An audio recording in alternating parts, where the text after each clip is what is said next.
Fala pessoal, sejam bem-vindos ao nosso canal, mas antes de assistir esse vídeo, se inscreva no canal, ative as notificações e deixe seu like. Que Deus te abençoe grandemente. Paz, irmãos. Paz, irmãos. Amém. Café reforçado aí. Tá ali a garrafinha. Deus é bom. É uma alegria estar com vocês aqui hoje, compartilhando do Evangelho do Senhor Jesus.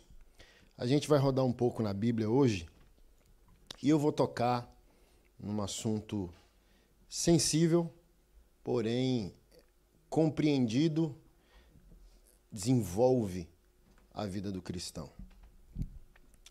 A gente fez um retiro de casais há alguns dias aqui na Suíça e ali, rapidamente, eu expliquei para aqueles casais as 3 esferas ou as 3 dimensões do pecado, que é a personalidade do pecado, que a Bíblia vai chamar de ímpio ou iníquo. O infiel ou incrédulo, geralmente a gente também chama de ímpio, mas é um erro. Aquele que não crê em Jesus é um incrédulo, alguém que não tem fé, ok?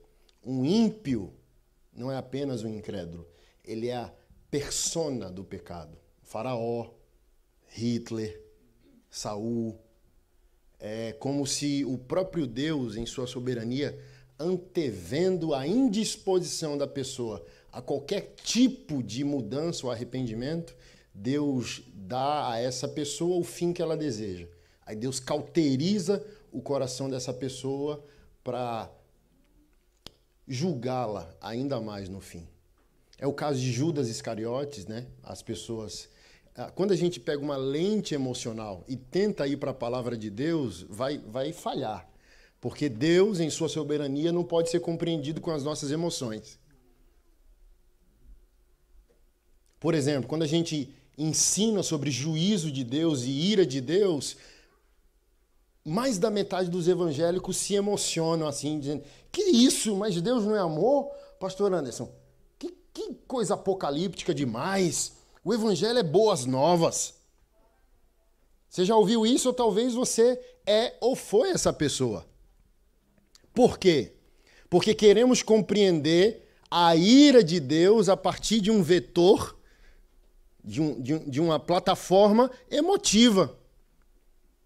E vai ser impossível, porque Deus irado não deixa de ser perfeito. Aí você tenta compreender a palavra ira com seus ouvidos carnais, querendo comparar a ira de um Deus perfeito e santo com a sua, que é imperfeita, carnal, caída. E é fato que você compreende isso, que quando Deus exerce uma característica ou um atributo do seu ser, do seu caráter, ele não nega nenhum outro. Então, quando Deus está amando, ele também está irado contra o pecado, contra o pecador. E isso que valida o verdadeiro amor, porque o verdadeiro amor toma providências. Sim ou não? Se você ama algo ou alguém, o que você faz? Providências. Você toma providências em prol da pessoa que você ama. Então, a gente macula a palavra ira de Deus, juízo de Deus, mas a gente não entende que o amor de Deus ardendo para proteção da glória do seu nome ou dos seus filhos, toma providências. O próprio inferno é um ato de amor. Compreendido a partir do que eu estou ensinando aqui, o inferno sozinho você diz: mas Deus não é amor? Olhando a partir do que eu estou ensinando nessa noite, você fala: louvado seja o nome do Senhor pela existência do inferno. Por quê? O inferno é a morte da morte, a morte do mal, a morte de tudo aquilo que feriu o perfeito nome de Deus e que feriu aquilo que Deus ama. É do tipo um pai de família levantando o maior muro que ele puder para que nenhum estranho faça mal aos seus filhos. E como poderia ser injusto o inferno se ele é o destino escolhido em vida? Como poderia ser falta de amor alguém entregar para você o que você decidiu viver? C.S. Lewis diz assim: no fim, só existem duas classes de pessoas. As que dirão, Senhor, seja feita a tua vontade, e as que Deus dirá, seja feita a vossa vontade. Eis aí o céu e o inferno. Para quem é o céu? Aqueles que lutaram dizendo, Senhor, seja feita a tua vontade. E o inferno? Deus dizendo, seja feita a tua vontade. O céu e o inferno são conclusões dos estilos de vida que as pessoas escolheram. Como a injustiça nisso?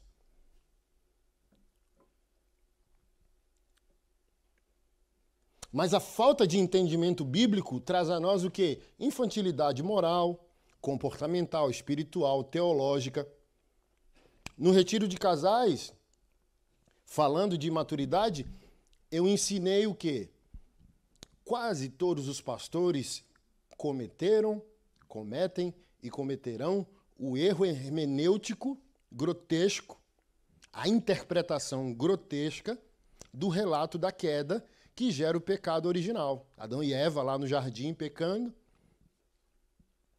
Romanos 5,12. O pecado entra no mundo pela desobediência de um só homem, por meio da desobediência à morte. Ok? Aí, nós, pastores, principalmente os pastores de casais, e principalmente as irmãs, dizem, Paulo escreve a Timóteo e diz, olha, não foi o homem quem pecou, foi a mulher quem pecou e ela se tornou transgressora. Aí a hermenêutica dos pastores e o sentimento das irmãs evangélicas dizem, cadê Adão? Eva só pecou porque Adão não estava guardando. E todo mundo acreditou nesse conto da carochinha. Que é um conto da carochinha. Que está lá no texto, e a mulher viu que o fruto era desejável para lhe dar conhecimento. Ali eu posso afirmar, e afirmo categoricamente, nasceu o feminismo, que é o desejo da mulher por aquilo que o Criador não providenciou para ela.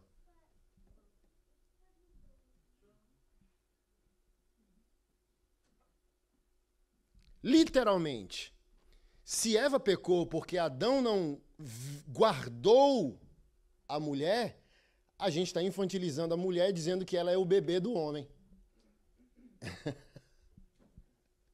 E que ela não tem vontade própria. Aí hoje é a narrativa mundial, e o feminismo vem inocentando a mulher de absolutamente tudo. É homem? É culpado até que se prove o contrário. É mulher? É inocente mesmo provando o contrário. É só ir na Netflix. Todas as mulheres no Brasil que cometeram crimes viraram estrelas na Netflix. E eu estou dando esse exemplo para falar que não dá para interpretar a Bíblia com emoção, com humanismo. Dei um exemplo crasso aqui de um desvio hermenêutico por causa de emocionalidade. Obviamente que o masculino produz mais problema que o feminino, porque não é ela que guarda, não é ela que cultiva o jardim. Gênesis 2,14 é o homem. Então, na mão do diabo, o protetor se torna o opressor daquilo que deveria guardar e proteger. Por isso o masculino é mais problemático que o feminino. Mas o feminino, em nome dos problemas que o masculino gera, se inocenta. Aí a gente pega esse sentimento que o homem produz mais problema que a mulher e coloca a mulher no lugar de pureza moral pelo simples fato de ser mulher. E empurra isso até nas Sagradas Escrituras. Se a gente está tropeçando numa questão básica de interpretar quem é o ser humano, o que é as relações entre os seres humanos, imagina se a gente vai querer compreender Deus e sua soberania. Imagina se a gente vai aceitar Paulo sendo questionado pela igreja na época e no final, olha o que ele diz no livro de Romanos. Aqui é o fim, irmão. Ele é o oleiro, Você é o barro. E não compete ao barro questionar o que o oleiro faz.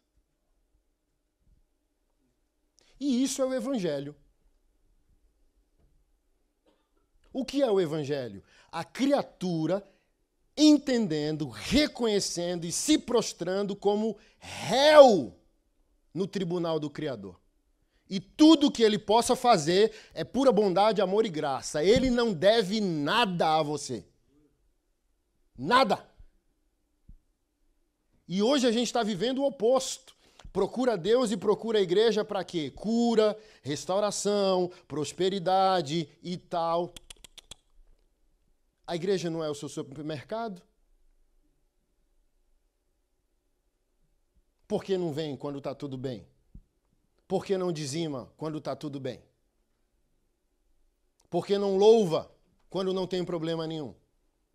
Por causa de infantilidade para interpretar o Evangelho. O Evangelho é aqui, a gente aqui menos, eu acredito, né? Uma sociedade mais pacífica que a nossa brasileira. Mas quando você estava no Brasil, talvez você levou um enquadro da polícia.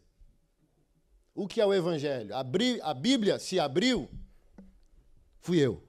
Assim, ó, o policial nem perguntou nada. Abriu a Bíblia, eu sou culpado. É isso, esse é o Evangelho.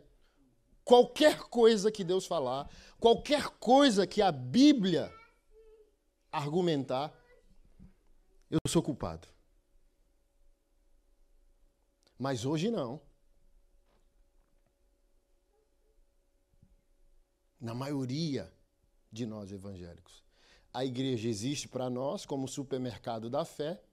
Se a gente não gostar, tem um monte de outro supermercado da fé para lidar com a nossa insatisfação. A gente vai pulando de igreja em igreja, porque não quer aceitar o evangelho como ele é. E Deus é o nosso grande Papai Noel, que existe só para paparicar os nossos desejos. E quando a palavra dele vem para nos ofender, a gente... Ai, mas o evangelho não é boa nova? O evangelho não é amor? Querido, o evangelho só é boa nova se você conhece a péssima notícia. Não tem boa notícia se você não sabe qual é a má notícia. O evangelho é boa nova, amém? Amém. Aleluia. Mas qual é a péssima notícia? Será que você sabe falar? Biblicamente, qual é a péssima notícia? Se você não sabe, eu vou te ajudar. Paulo dizendo, por natureza, filhos da ira, destinados ao inferno, inimigos de Deus por natureza. Essa é a péssima notícia. Paulo dizendo, miserável homem que sou. Eu quero fazer o bem e o mal se faz presente. Qual é a boa nova? Jesus parando o nosso trem com destino certo para o inferno. Para o trem. Aí o maquinista pode mandar descer do trem. Fulano, Beltrano, Ciclano e o restante. Não, o restante não quer conversar comigo, pode seguir a viagem. Essa é a boa nova. O Senhor intervém na vida daqueles que decidiram por Ele. E é simples. E eu sempre cito ou ensino. Evangelho de João resolve o problema do evangélico emocionado. E é o mesmo autor, o mesmo capítulo, e com certeza ele não sofre de personalidade bipolar. Em João 3,16, ele diz, Deus amou o mundo de tal maneira para que todo aquele que nele crê não pereça, mas tenha vida eterna. Quem crê não será julgado, quem não crê já está julgado. Ok? O mesmo capítulo, o último versículo do capítulo é o 36, aí está escrito, aquele que permanecer rebelde ao Filho de Deus, sobre ele permanece a ira de Deus.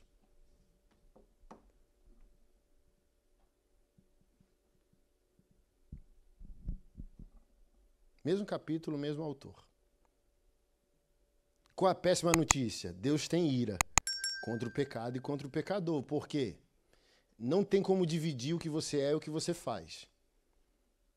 É bonito a gente falar, olha, Deus odeia o pecado e ama o pecador. Nós somos o que nós produzimos. Não tem, por quê? No fim, se assim fosse, Deus só julgaria demônios e atos, mas ele vai julgar e condenar pessoas. Então, o que nós somos e fazemos é a mesma coisa. E parece ofensivo a gente falar um negócio desse, principalmente numa época de politicamente correto, mas você é o que você faz. Então, se Deus odeia o que você faz, Deus está odiando quem você é, permanentemente ou não.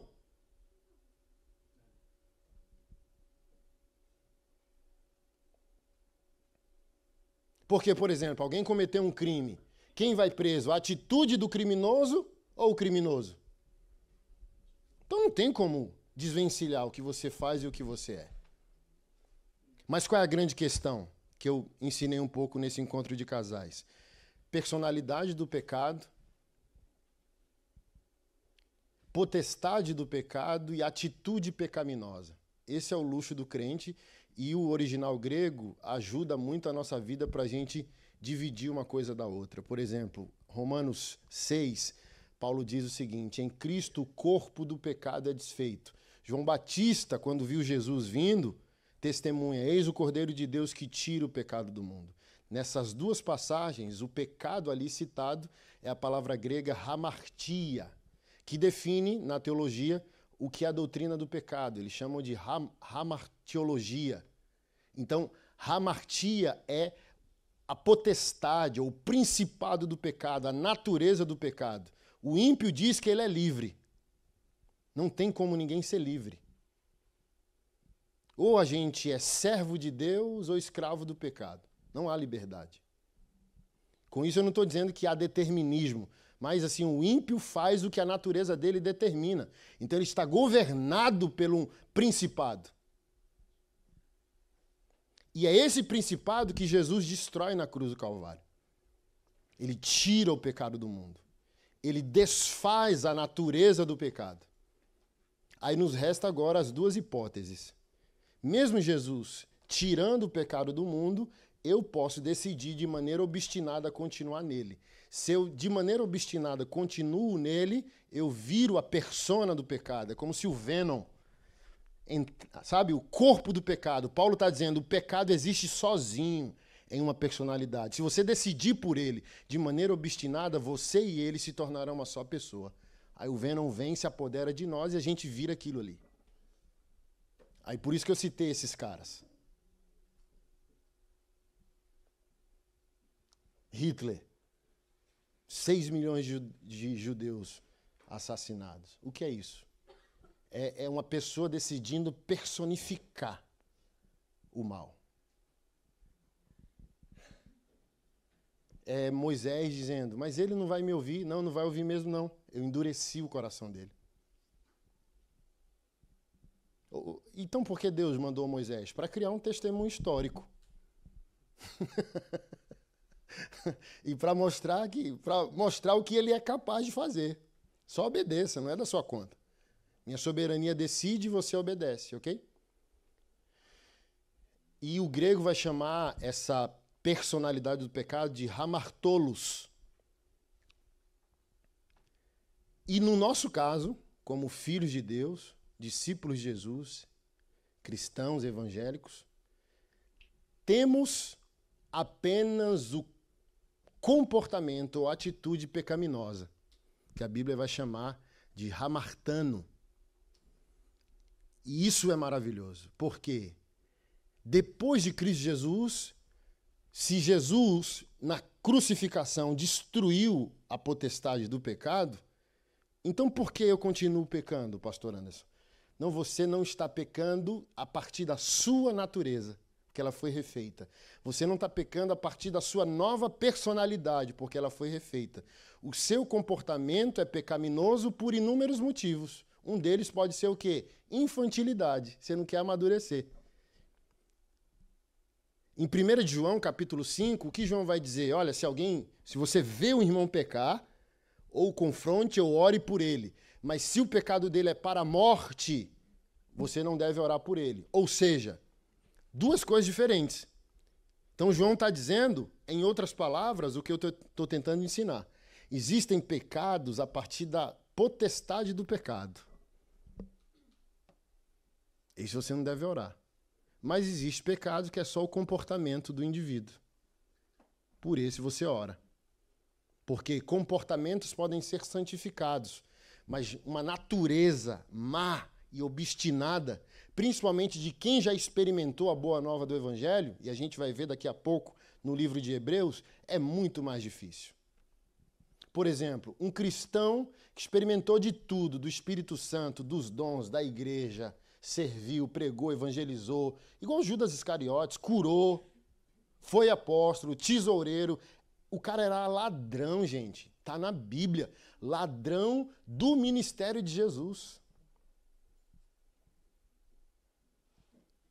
Tem que ter muita ousadia, sim ou não?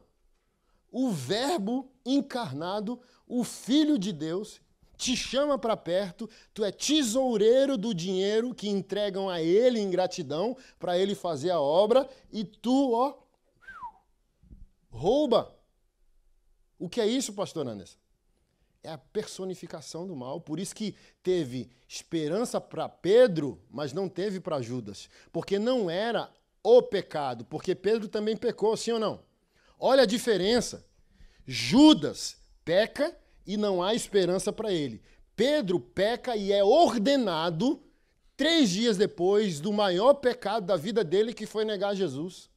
Por quê? Jesus olhando para nós, Jesus sendo também, além de juiz, advogado, ele argumenta para ele mesmo, como juiz, num raciocínio de advogado, qual o motivo, qual o contexto e qual a origem do nosso pecado.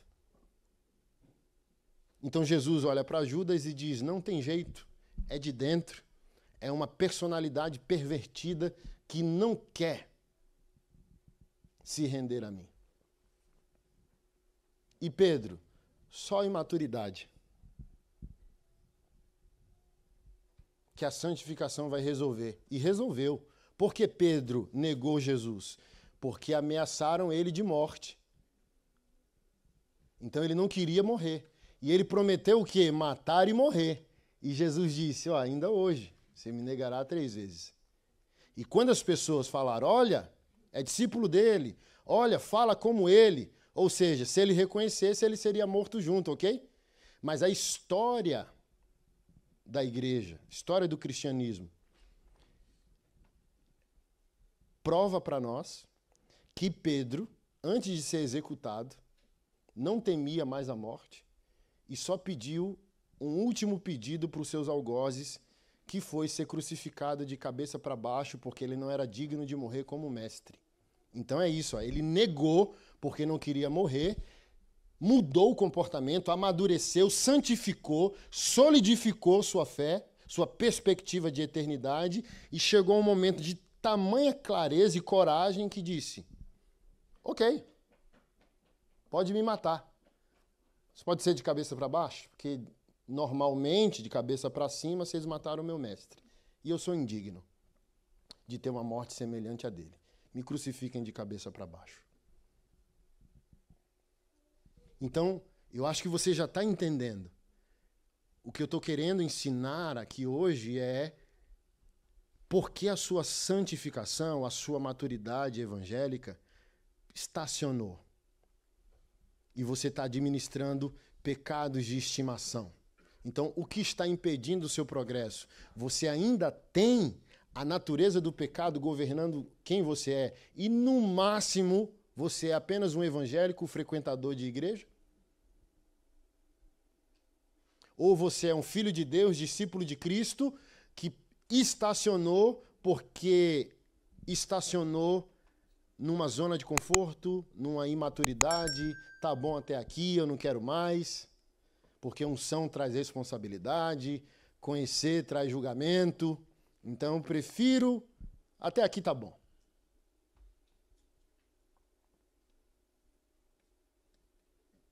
Porque tem muitos evangélicos que só querem ser salvos. E tudo bem, estão salvos. porque a salvação pertence ao Senhor. Dá para ser salvo e ser um evangélico medíocre? Claro que dá. Não é o nosso mérito que nos salva, não é a nossa santidade que nos salva. A pergunta é, se nós ousamos cantar em nossos louvores que nós amamos Jesus, é isso que ele merece mesmo? Um crente medíocre? Um frequentador de igreja? Ele entregou a vida perfeita dele pela tua vida imperfeita. E é assim que nós homenageamos a ele? Um dia de culto, 6 dias de ateísmo? 30 dias, mais ou menos, e um dia de arrependimento para poder tomar a ceia? É isso que ele merece de nós? 30 dias em autonomia. Um dia de humilhação, porque domingo é a ceia, né? A gente tem que analisar o mês aí para ver se a gente é digno de ceiar.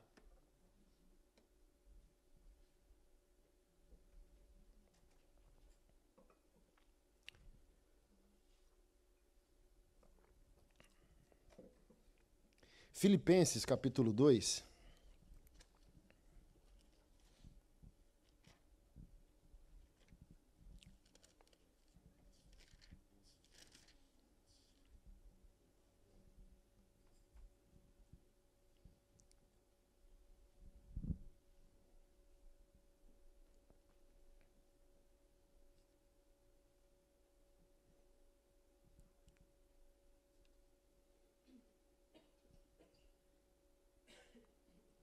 Verso 12.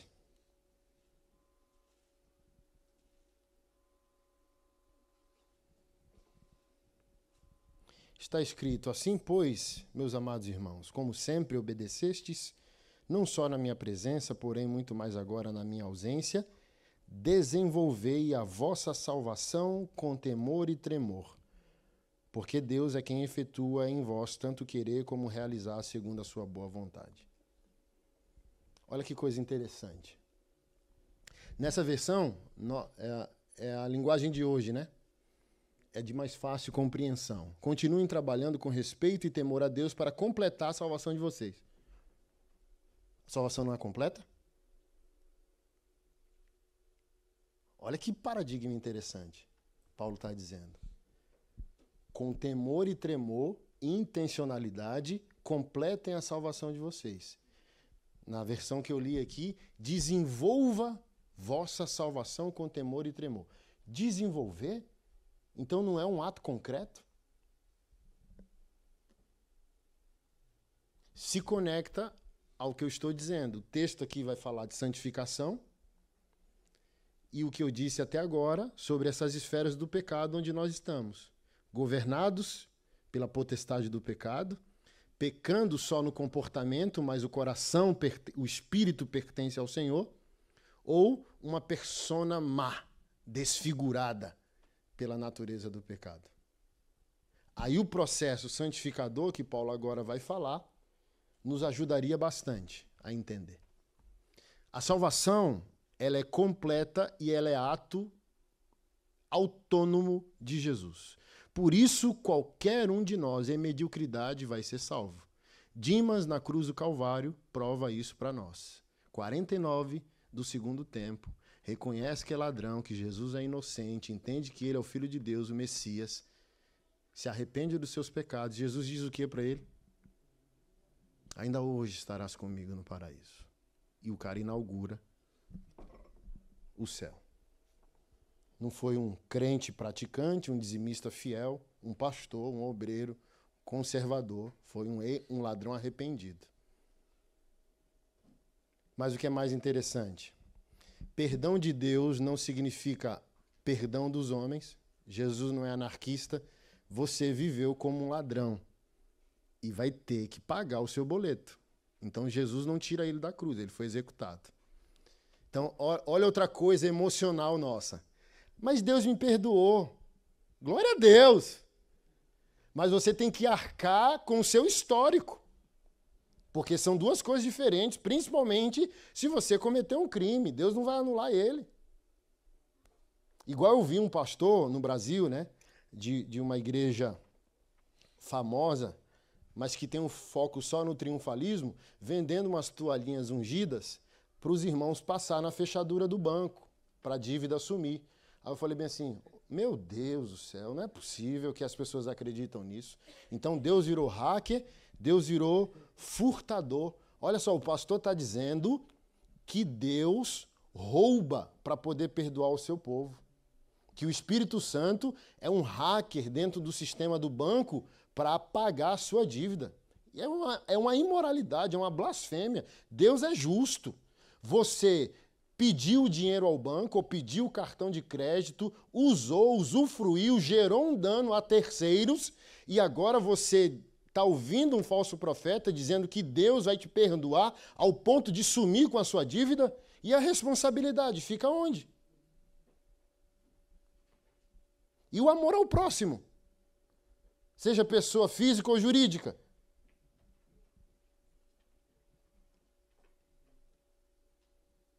E o povo vai, aleluia.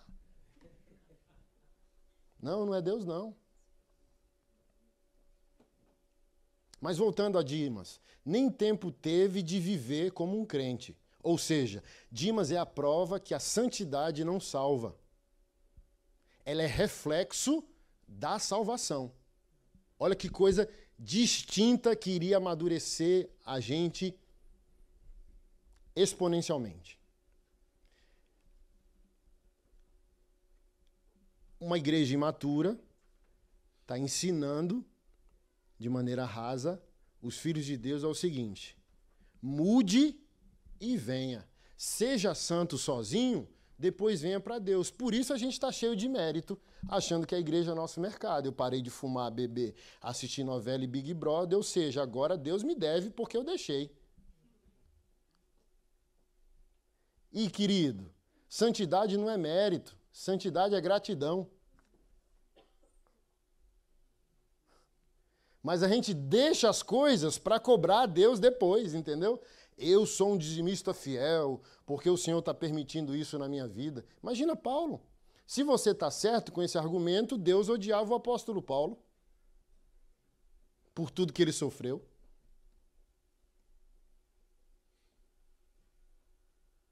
Eu não faltei um culto esse ano e o Senhor permite isso acontecer na minha vida. Ô irmão, ô irmã, me ajuda a te ajudar. Olha, Mateus, a Bíblia resolve. Nosso problema é que a gente está indo pelas emoções. Evangelho de Mateus, capítulo 4. E o Espírito Santo conduziu Jesus ao deserto para ser tentado por Satanás por 40 dias. Ó Deus, me dê uma bênção. Espírito Santo, pode sair lá e conduzir ele a 40 dias no deserto para ser perturbado pelo Satanás. Entendeu? As coisas começam a dar errado na nossa vida. Deus, o que eu fiz? É o nosso raciocínio, porque Deus é Papai Noel, a igreja é supermercado da fé.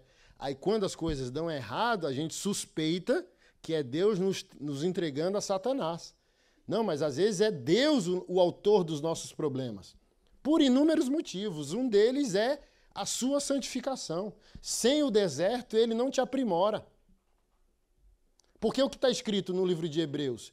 Não foi achado dolo na boca do Filho de Deus, e ele aprendeu através do sofrimento. Está escrito. Porque ele absorveu a matéria humana, e a matéria humana sem a glorificação é limitado.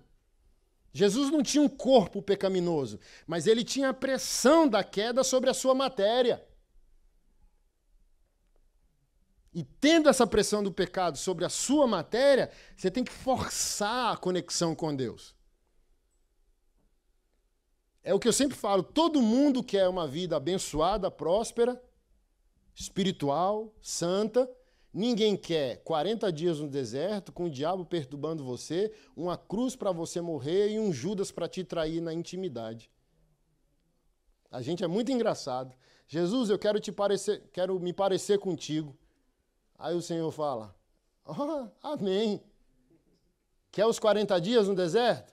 Não. Quer o diabo te perturbando com fome e com sede? Não. Quer morrer numa cruz? Não. Quer um Judas, amigo, íntimo, Para atrair você? Não quero também não. O que a gente quer? Bênção, cura, prosperidade, tudo isso. Existe, querido. Mas toda a recompensa está depois da crucificação. E os evangélicos hoje não querem cruz, só querem trono. Não querem cruz, só querem glória.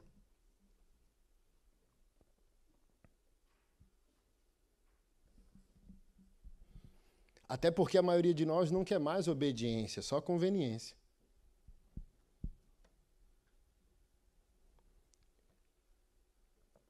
Mas voltando aqui, desenvolva a sua salvação com tremor e tremor. Paulo aqui não está falando de salvação eterna. No retiro de casais eu expliquei, existe a salvação do andar superior e a salvação do andar inferior. Salvação do andar superior é a salvação eterna, ato autônomo de Jesus.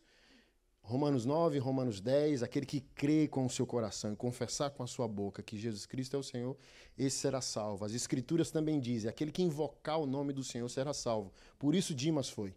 Para Jesus, tanto faz salvar você quando você nasce ou quando você morre. Querer governar a sua salvação é coisa da religião, entendeu? Mas Jesus, ó.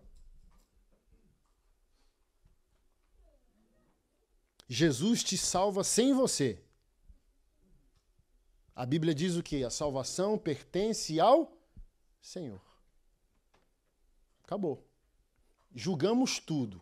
Comportamento, atitude, teologia, heresia, desvios, formatos. O que a gente não tem autoridade de julgar? Salvação. De ninguém. Em nenhuma hipótese.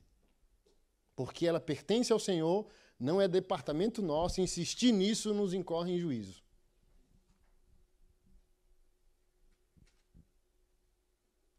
Porém, a salvação do andar inferior, que é a nossa vida em todas as suas dimensões, é essa aqui que a gente precisa desenvolver com temor e tremor. Que é Ele agindo, o Espírito Santo e a palavra, mas não é Ele decidindo. Por isso você pode estar salvo no andar superior, ser um crente salvo para a eternidade, e aqui no andar inferior não parecer que é salvo e nem parecer que é crente. Porque uma coisa é uma coisa e outra coisa é outra coisa.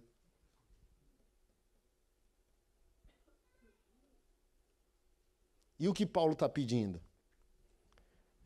Pegue a realidade da salvação do andar superior e traz para baixo também, para ser salvo a partir de agora. Ter caráter de salvo, sexualidade de salvo, prosperidade financeira de salvo, vida de salvo, caráter de salvo, testemunho de salvo. E a maioria de nós não quer. Por quê? Medíocre. Mediocridade. Indico um livro de um autor chamado Frank Schaeffer. E o título é Viciados em Mediocridade. Falando sobre nós. E eu aceitei tudo. O evangélico que sabe que está salvo no andar superior não aceita ser questionado no andar inferior, entendeu? E o orgulho de não aceitar o confronto e o feedback já mostra o nosso nível de arrogância. Quem está salvo mesmo aceita o confronto. Porque eu preciso me santificar. Ué.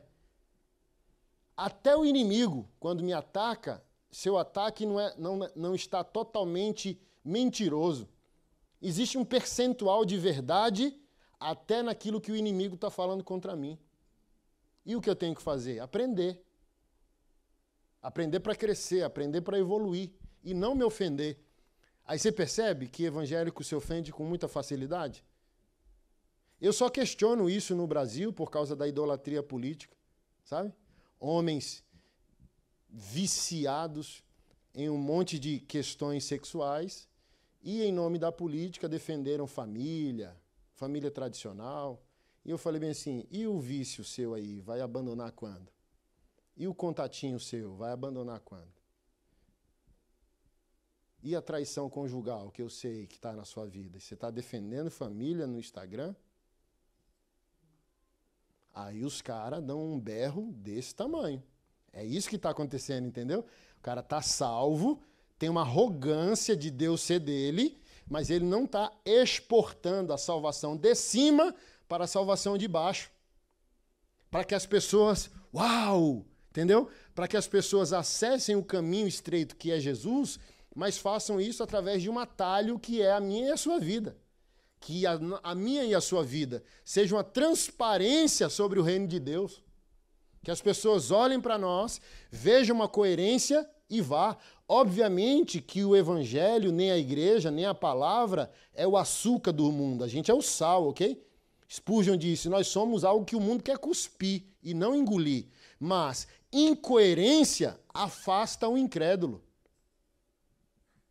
O evangelho e a igreja é perseguido, ponto final, pelo simples fato de existir. Agora, dar motivo ao incrédulo para nos perseguir é outra coisa diferente. Por quê? Atos 2 vai dizer que essa igreja, que nasceu para ser perseguida, hostilizada, ridicularizada, caía na graça do povo. Está lá escrito. A mesma igreja em que Ananias e Safira morreram. Espalhou a fama dessa igreja. Que não se pode brincar, que um casal morreu porque mentiu, mas é uma igreja generosa, não tem pobre entre eles, que eles dividem as coisas. Aí vai espalhando. Caía na graça do povo. Então a gente está caindo na graça do povo ou caindo na desgraça do povo?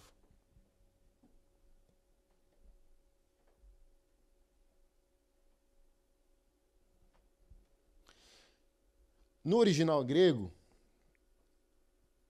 salvação também tem vários significados. Quando você vai para os evangelhos e Jesus, tua fé te salvou, mulher do fluxo de sangue, lembra lá? A palavra usada ali é sozo, que é uma palavra completa sobre salvação, saúde, prosperidade, segurança, e é a salvação do andar de cima. Quando Jesus pronuncia a salvação, é a salvação completa e eterna. Porém, a palavra que Paulo usou aqui em Filipenses 2,12, que nós lemos, é a palavra grega soteria, que não é a mesma palavra sozo e não tem o mesmo significado amplo. É uma salvação restritiva, específica. Então, soteria está falando de nós. Como reagimos ao sozo de Deus.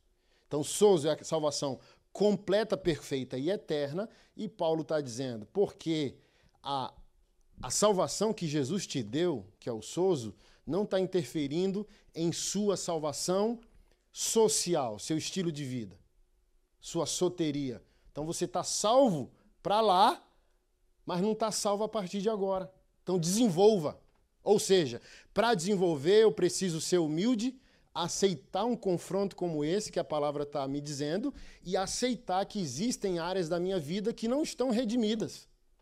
Mesmo você sendo salvo. Você pode ser salvo e ser um péssimo marido. Uma coisa não tem nada a ver com a outra. Você pode até ser divorciado e ser salvo. Uma coisa não tem nada a ver com a outra. O seu pecado, que não é mais a sua personalidade e não é mais a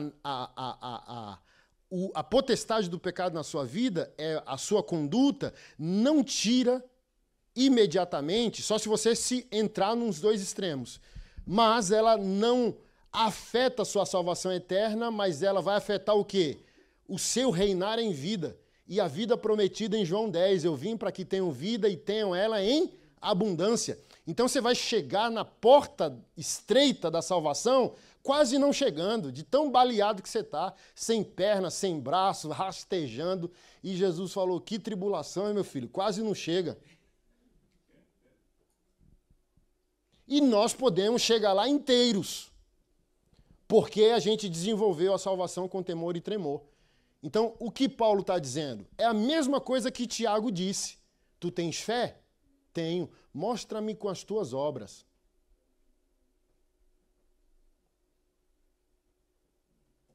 Com teu testemunho.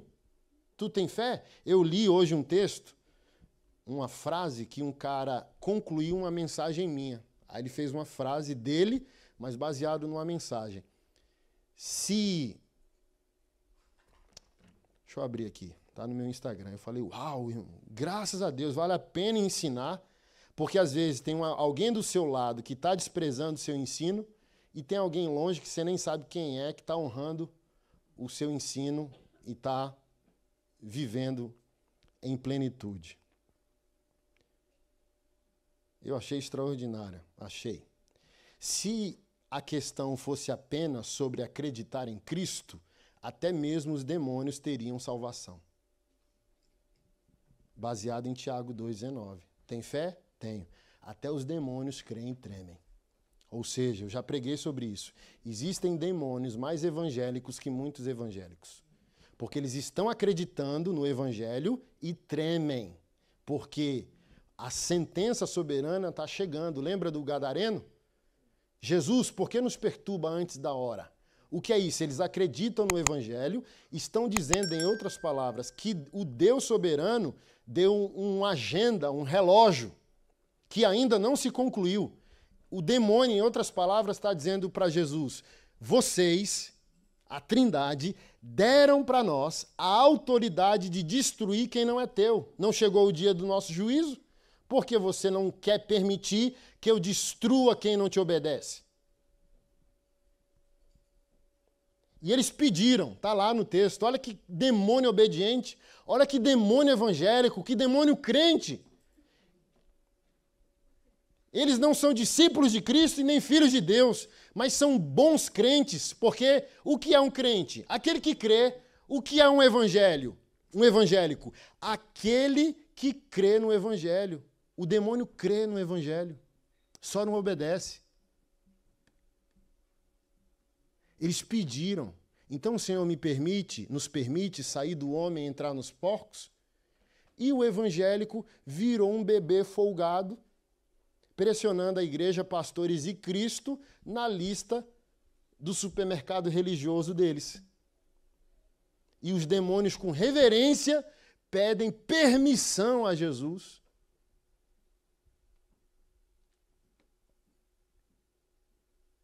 Eu falei isso ontem. Preguei aqui num restaurante brasileiro. Todo filho de Deus é discípulo de Jesus, e todo discípulo de Jesus é um evangélico, mas nem todo evangélico é discípulo de Jesus e filho de Deus. Por isso que tem demônio evangélico, mais evangélico que muito evangélico.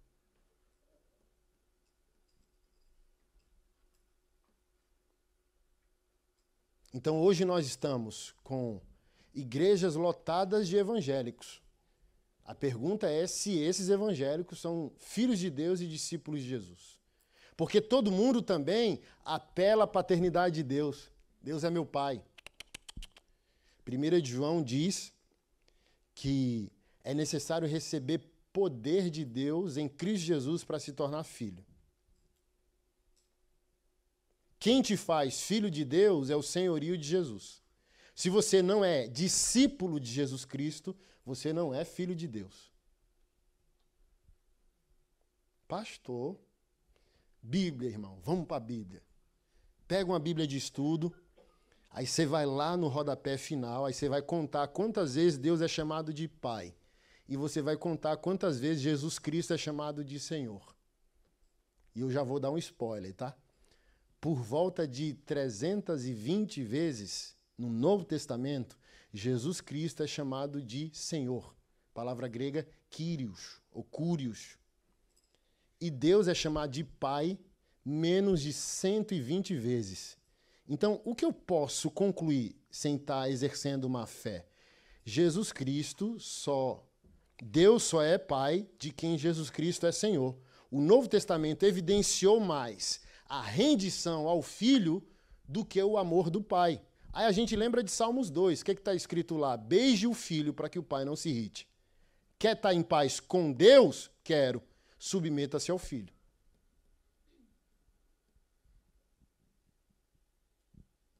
Então, que autonomia tem o escravo? Porque o grego vai sinalizar isso, né? Jesus é Kyrios, senhor de escravo. Um dos significados. E o crente é chamado no Novo Testamento de doulos, que é literalmente escravo. Aí a gente, ai, meu Deus, eu sou filho, eu não sou escravo. Ah, por favor, você não está entendendo nada. Lá no Antigo Testamento, o escravo mesmo, sociologicamente falando, tinha o jubileu, que era o ano da libertação.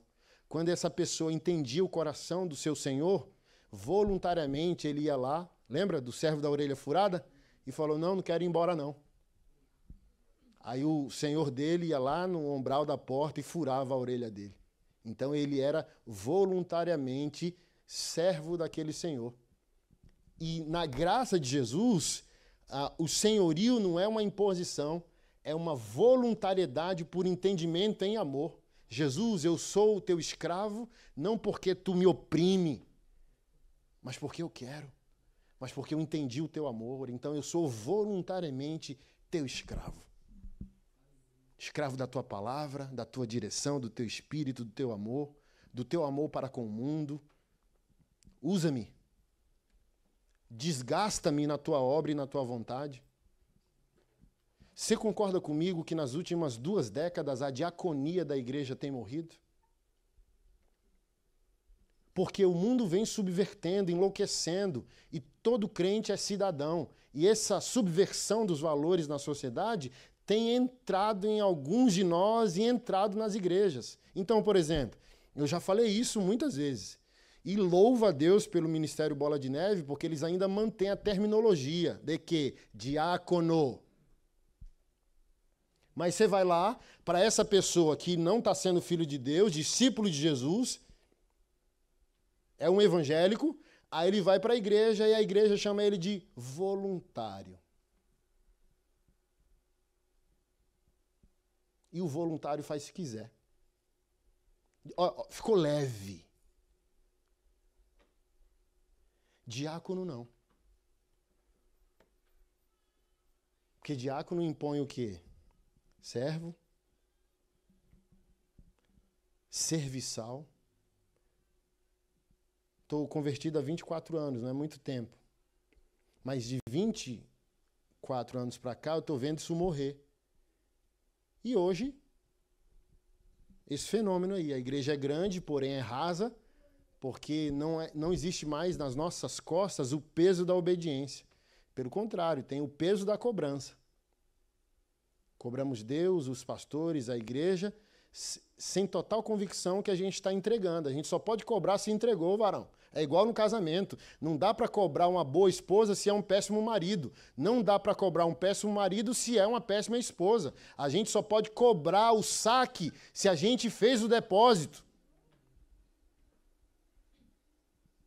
E na minha época de conversão, mesmo com o filho internado, o diácono ia cumprir escala. Hoje, a gente sai nas páginas de Tititi Gospel, entendeu?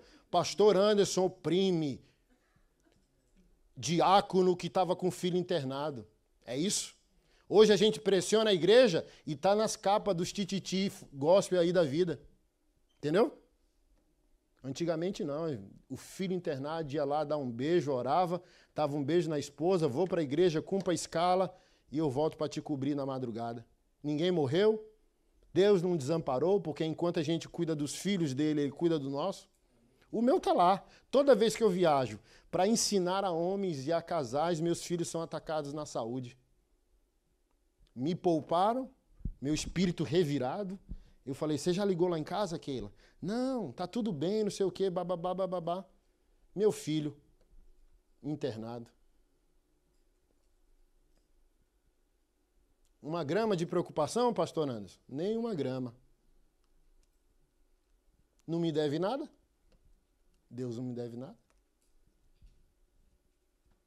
Mas a única coisa que eu posso orar é, eu estou do outro lado do oceano, cuidando da glória do teu nome, cuidando dos teus filhos. Cuide dos meus. Pressione um crente hoje para você ver esse espírito do voluntário que matou o espírito do diácono. Confronta um crente hoje. Cobre um crente hoje. Cobre a escala de um crente hoje para você ver se ele vai estar domingo aqui no culto. Não, ele pulou para o outro supermercado que vai acariciar as perebas espirituais dele, entendeu? A natureza adâmica dele, não redimida. Então, nós, pastores, que queremos permanecer fiel, a gente tem que entender o seguinte, às vezes menos é mais. É melhor um Timóteo fazendo o papel de 1000 homens do que 1000 homens fazendo o papel de nenhum homem.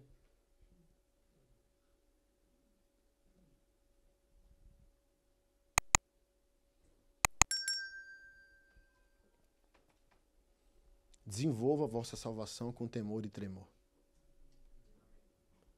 Temor e tremor porque é sobre ele, não é sobre nós. A gente tem que lutar para ser uma pessoa melhor, um marido melhor, um filho melhor, um cidadão melhor, um obreiro melhor da igreja, por temor. E tremor do tipo assim, ó, ele merece. É por adoração. Não é por legalismo, não é nem pela igreja, é por ele. É igual num casamento, eu falo, um marido ou uma esposa que decide por Jesus, dá ao outro o prazer de viver o bônus. Então, quando a gente entendeu o evangelho, a gente não está num casamento por fidelidade à esposa. Ela está vivendo só o bônus de nosso amor por Jesus.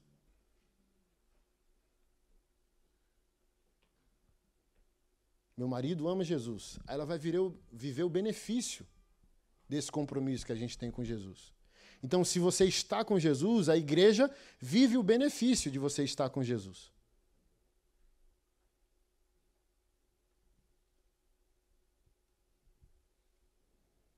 E a grande pergunta de Paulo aqui em Filipenses 2:12 é se a gente vai entrar nesse trilho.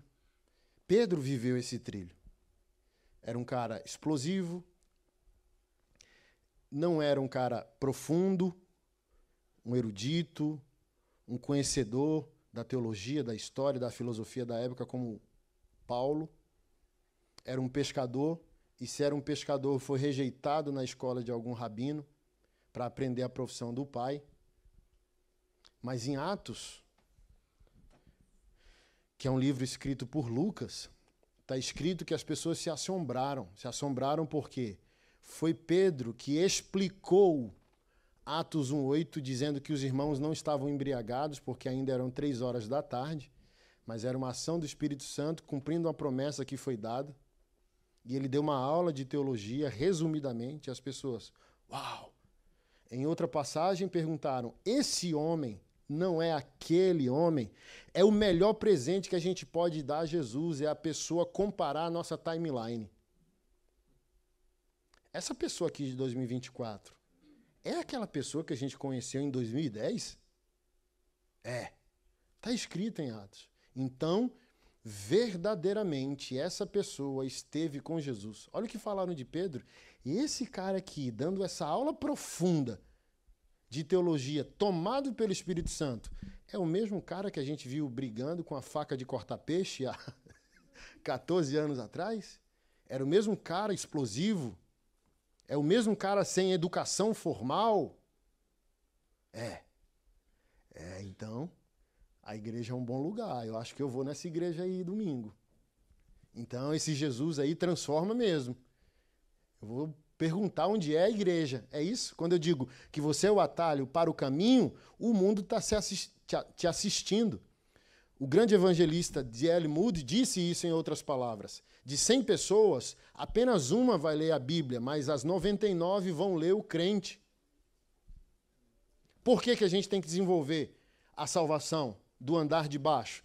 Porque as pessoas estão nos assistindo, decidindo crer ou punir a nossa fé.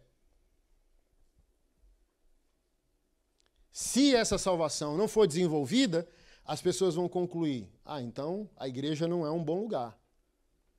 Então eu não quero ser um evangélico. Mas o oposto é dar curiosidade a essas pessoas.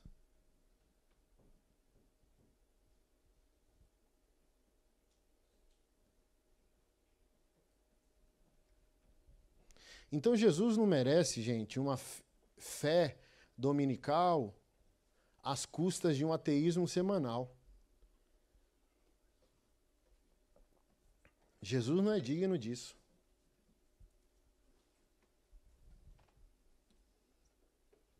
Ele é digno, como eu sempre digo, de adoração no domingo de olhos fechados e adoração de olhos abertos nos outros 6 dias fora da congregação dos santos. E eu sempre dou esse comparativo. Você participa da congregação dos santos 2 vezes por semana, vamos colocar aí mais ou menos 5 horas de culto que você tem por semana. Essas 5 horas definem o período mais importante da sua vida, onde você ama Deus nele mesmo, pela sua glória, sua majestade, sua santidade. Mas a semana tem 7 dias, cada dia tem 24 horas, e a soma dos 7 dias nos dão 168 horas por semana. Subtraindo 5 horas de culto, que é o período mais importante da nossa vida, nos sobram 163 horas durante a semana. Metade disso a gente vai estar dormindo para reabastecer as energias. E a outra metade? O que as pessoas estão dizendo sobre o teu Deus quando olham para ti? O que as pessoas estão dizendo sobre a igreja quando olham para ti?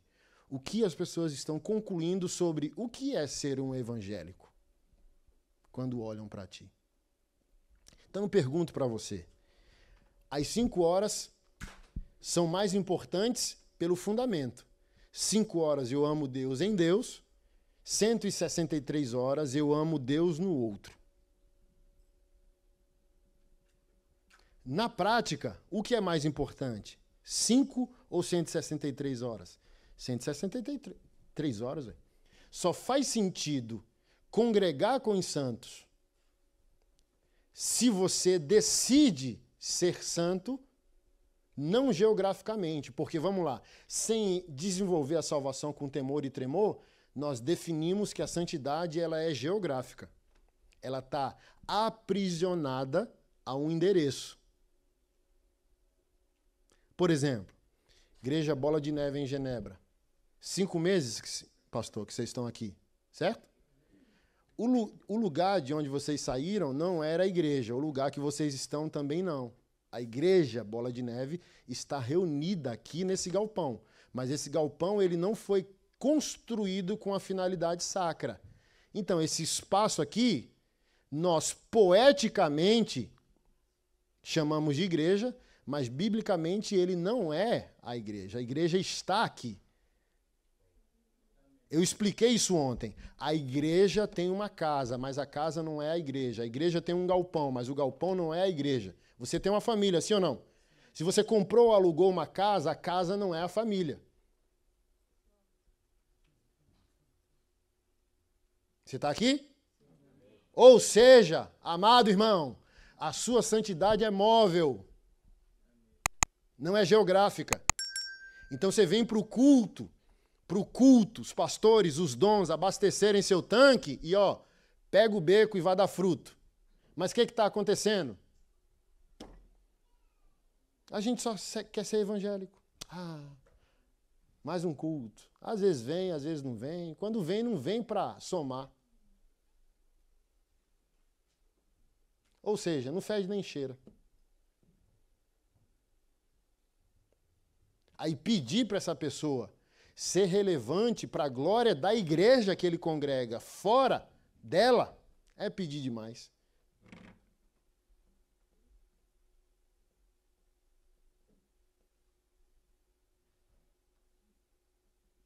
Porque é isso, a falta dessa santificação faz a gente aprisionar a nossa santidade a um endereço semanal. Não, minha missão é ser santo domingo. E segunda, irmão? Não, ser santo na segunda é com o pastor, é com quem já assumiu o altar. Então, por isso que eu estou falando. Santo no domingo, ateu 6 dias. Deus existe no domingo e eu vivo como se ele não existisse os outros 6 dias. Aí eu faço o que eu quiser da minha vida 6 dias da semana. E a gente está chamando isso de fé evangélica.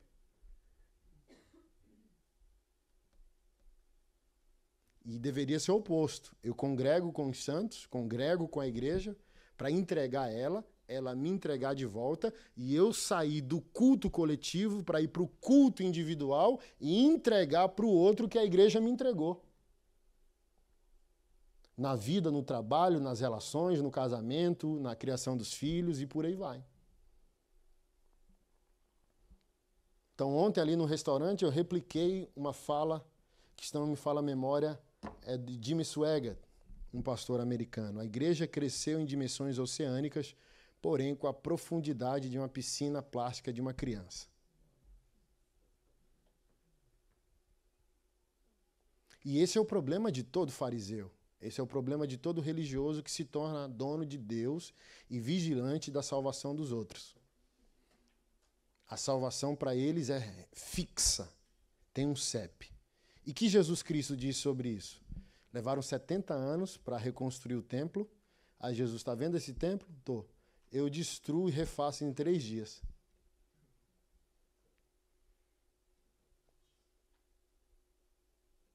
Em outras palavras, Jesus está dizendo isso. Olha, o mais importante não é a alvenaria que vocês construíram para Deus. É o que Deus está construindo em vocês. Só faz sentido a igreja ter um lugar para ir se vocês são o lugar que Deus habita com a palavra e com o Espírito Santo. Senão a gente, como está escrito em Apocalipse, vira sinagoga de Satanás. Próspera, rica, com estruturas, porém desviada. É a mesma coisa, uma família perdida dentro de uma boa casa. Um lar perdido dentro de uma boa casa. E o que Salomão disse quando estava bem? De sua saúde mental e espiritual. É melhor uma casa com pão seco e paz do que uma casa com conflitos e carne em fartura. Ou seja, é mais importante o lar do que a casa.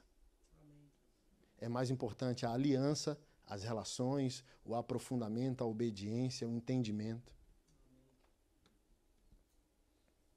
Então, me machuca, me incomoda muito essa... eu já tenho o que eu preciso. Salvação eterna. Quero mais nada, não. E amém. Mas tanta coisa para a gente fazer, tanta gente para evangelizar, tanta gente para converter, para batizar, para discipular, tanta igreja para plantar, tanto missionário para enviar, e as pessoas só querem ser salvas, só querem cura, só querem prosperidade. Um filósofo do passado disse isso: as pessoas não querem Deus, apenas seus milagres. E eu encerro falando sobre Jesus. Jesus é bom, sim ou não? Ele curou 10 leprosos. Aí no percurso os 10 foram embora, Opa, peraí. Em outras palavras, o evangelho não é só cura. Eu posso ser curado, continuar em desobediência e ir curado para o inferno. Não, eu quero mais. O evangelho é mais, Jesus é mais. Aí ele volta. Aí volta, está escrito assim, e ele voltou gritando em alta voz louvores a Deus. Isso é o evangelho. Ele se reconheceu réu. Ele foi curado, acessou um benefício do reino, foi embora, na metade do caminho, metanoia, e entendeu o seguinte: evangelho não é Deus me curar. Evangelho é eu, como criatura, me render ao Criador.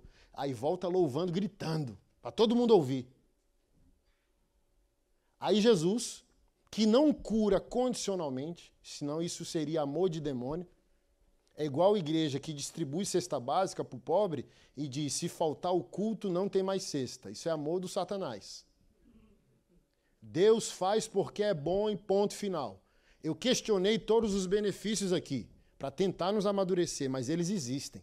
Prosperidade financeira está em Jesus, porque a queda ela é integral. O que cai em Adão e Eva não é só salvação, cai tudo. Caráter, sexualidade, economia, a estética, a beleza, a arte. O mundo é horroroso hoje sem Cristo porque o pecado desfigura a criação. Então Jesus foi para a cruz para nos salvar eternamente, mas também para potencialmente devolver tudo a nós. A grande pergunta é se nós queremos. Porque Jesus só vai falar conosco em uma área da nossa vida que a gente esteja interessado em ouvi-lo. Se a gente quer continuar um péssimo marido e um crente salvo, tudo ok. Então Jesus disse: eu não curei 10, onde estão os 9? Mas você percebeu que os 10 estão curados? Então Deus vai fazer. Vai continuar fazendo. Vai curar pessoas, restaurar pessoas, prosperar pessoas. E no final das contas, o fator Timóteo. Só 1 para 10.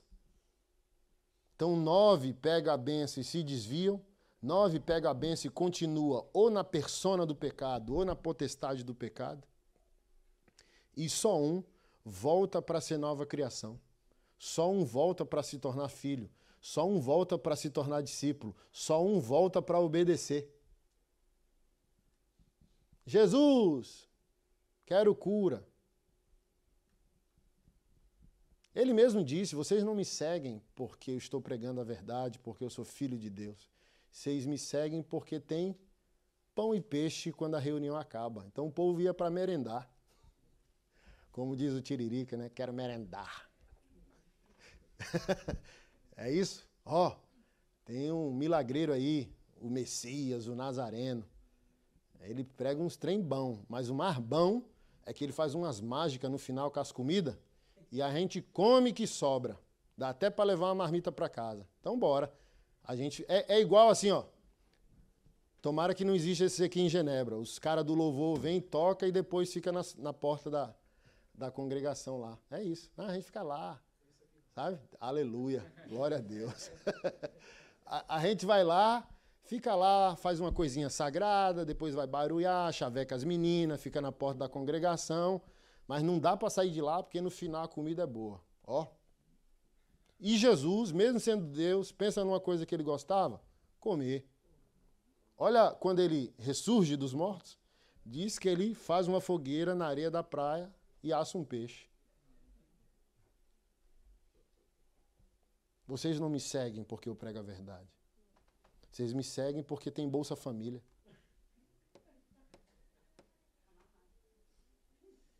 Mas a Bolsa Família de Jesus quer emancipar os crentes. A Bolsa Família de Jesus não é como uma política escravocrata. No Brasil tem pessoas 20 anos no Bolsa Família. Você acha que isso é prosperidade? Prosperidade é o governo te dar um período de cesta básica, um curso de formação, investigar se você fez o curso, se você fez, conectar você com agências de trabalho e empresa e só continuar dando Bolsa Família se você não conseguir uma recolocação profissional. Mas não é isso que faz. Aí você, na sua letargia, fica no Bolsa Família, o governo entende agora que você é escravo dele e nem votar nele, votar contra ele ou falar contra ele você pode, senão você perde o benefício. Jesus não é assim. Tudo que ele faz amadurece, emancipa. Eu vou te curar, mas tu não é meu escravo. Tá aí a prova dos 9. Eu te curo e te libero. Eu te salvo e te libero. Você volta se você quiser. Você conecta comigo se você quiser. Eu vou te prosperar. Olha Judas. Foi apóstolo, cara. Tesoureiro, cara. Gente, o cara foi pro inferno com o manto sacerdotal de um apóstolo. É bronco um negócio desse? Jesus é maravilhoso ou não é?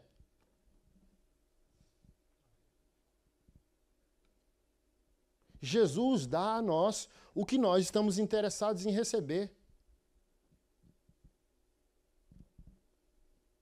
Ele não vai invadir.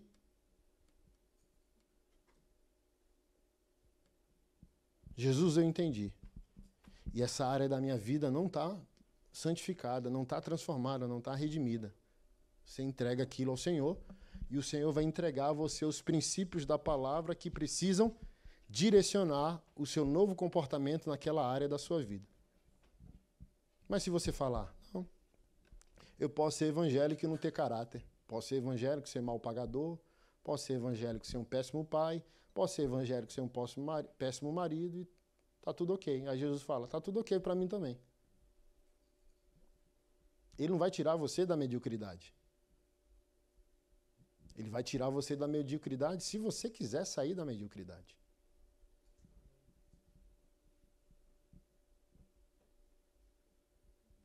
Bill Hybels chamou isso de descontentamento santo. Se o crente não fica triste com a condição da vida dele, mesmo Jesus percebendo, Jesus não intervém. E o que é esse descontentamento? A palavra me convenceu que áreas da minha vida ainda não estão crucificadas. Por isso que eu falo, não tem como um evangélico sair do culto dizendo que culto abençoado, que culto bom. Não foi palestra, irmão. Você gosta de palestra. Culto, nome é culto. Então, se é culto, você não tem parâmetro para gostar ou não, definir se foi bom ou não. É culto, é para ele. Então, um culto bom, na verdade, é um culto que você sai o quê? Descontente. Porque você sai em quê? Reflexão. Porque um lugar perfeito, que é o céu, foi comparado a um lugar imperfeito, que é a terra. Um Deus perfeito foi comparado a pessoas imperfeitas. Como que vai ser bom o culto? Se uma realidade perfeita entra em choque com a realidade imperfeita. Então, o que é um bom culto, na verdade? A gente sair, aleluia, né? A palavra foi uma benção, mas, machucou. Quase deu nocaute. E você sai o quê? Reflexivo, pesaroso, descontente, e Paulo chamou isso de a tristeza segundo Deus que gera arrependimento para a salvação. Amém. Aí ele disse, a tristeza do mundo gera morte. Autoextermínio, depressão e por aí vai. A tristeza, segundo Deus, é real, porém a finalidade é o quê? Levar o crente ao conserto, ao alinhamento, ao arrependimento, que gera o quê? Salvação. Eterna? Não, porque ela já foi dada. Salvação a partir de agora. Salvação nas áreas da sua vida.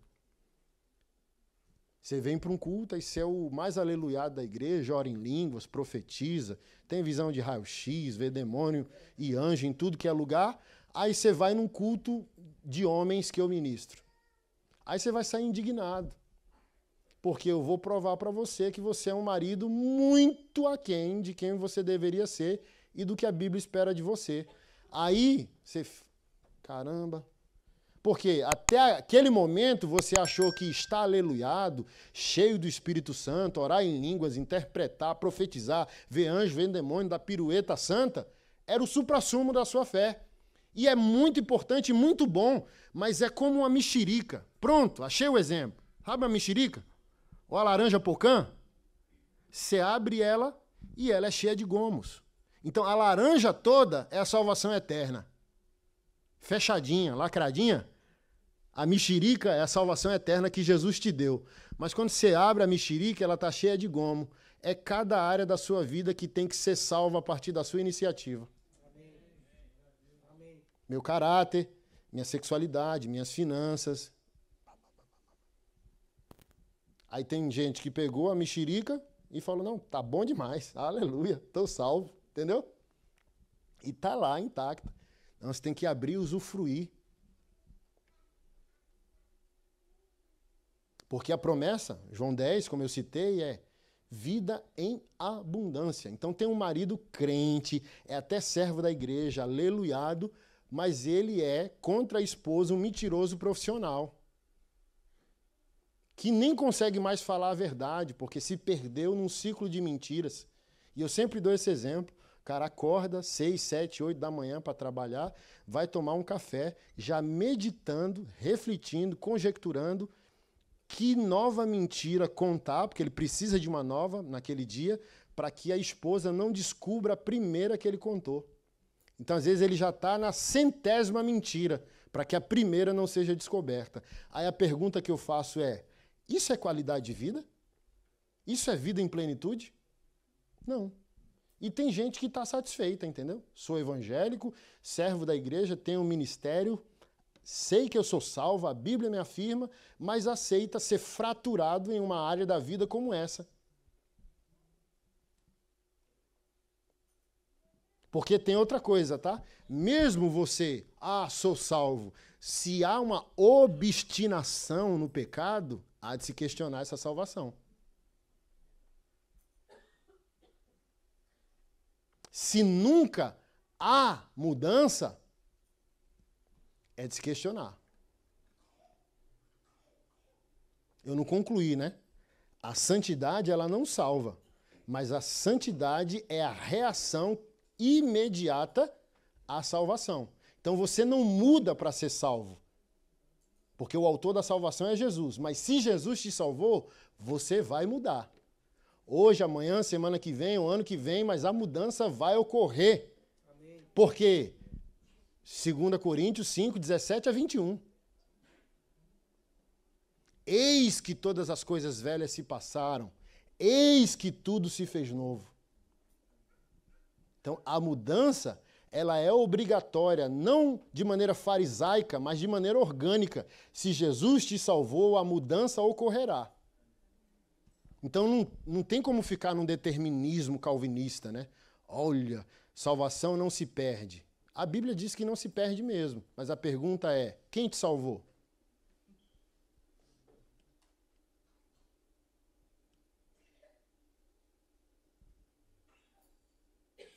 Porque se foi Jesus que te salvou, e a gente crendo biblicamente que salvação não se perde, mas também não há salvação com alguém que nunca vai se parecer com Jesus.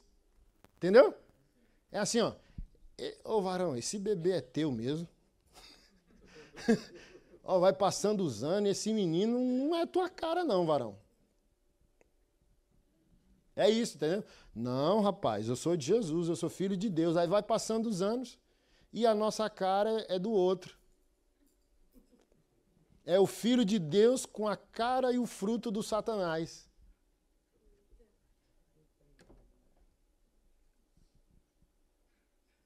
A maioria de nós está na infantilidade de que santidade nos salva, por isso o legalismo.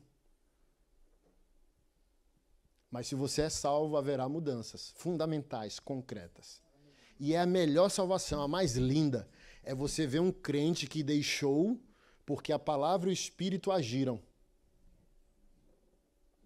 Mas quando o crente deixa e não é a palavra e o Espírito, arrogância, legalismo. Eu estou dando esses dias o exemplo da ceia. Alguém crente, autêntico, que nasceu de novo, não fica feliz porque o irmão não ceou. Pelo contrário, ele já decide no coração abordar o irmão e dizer, ô irmão, sempre vi você ceando, hoje você não ceou. Olha só, se não ficar confortável de conversar, tá aqui meu número, me liga, cara, sou seu irmão, conta comigo.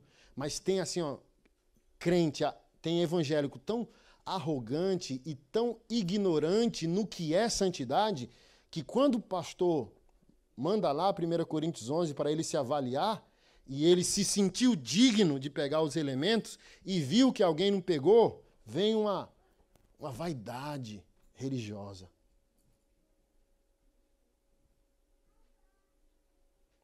Que já fica assim, ó, olha o que é que o irmão fez. Que não participou da ceia. E deveria já ser, cara, que chato, ó. Tô vendo o irmão ali, vou conversar com ele depois. Isso é santidade? Não, arrogância, farisaísmo, vigilância da salvação dos outros.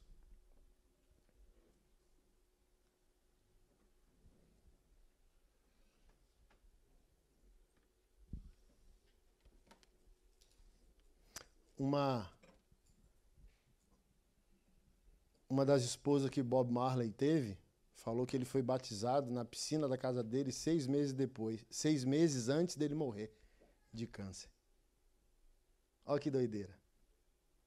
Aí a gente olha no verniz para a cara do crente e diz, tá repreendido, que nada. Aí a gente chega lá, às vezes quem tinha cara de crente aqui não vai estar lá, e quem não tinha cara de crente clamou e o Senhor ouviu. Eu preguei isso, teve uns 7 anos atrás, os pastores ficam pistola demais comigo. Aí eu falei, pastor, salvação não é com a gente não, é com Jesus. Imagina a gente chegar lá no céu, os anjos dão a senha para nós, sabe? Anderson José da Silva, de Brasília, Taguatinga, senha 1.320.000.000, sua mesa é aquela tal.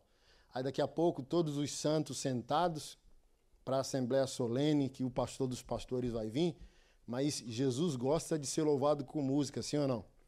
Aí eu pregando e os pastores irritados comigo. Aí eu falei, imagina, o anjo, pode começar o louvor. Aí a gente esperando Fernandinho, esperando Ana Paula Valadão, Juliano Som. Aí daqui a pouco vem um maluco com os dread glorificar.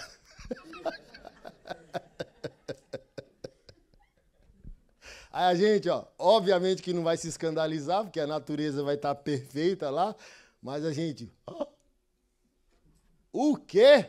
Pois é.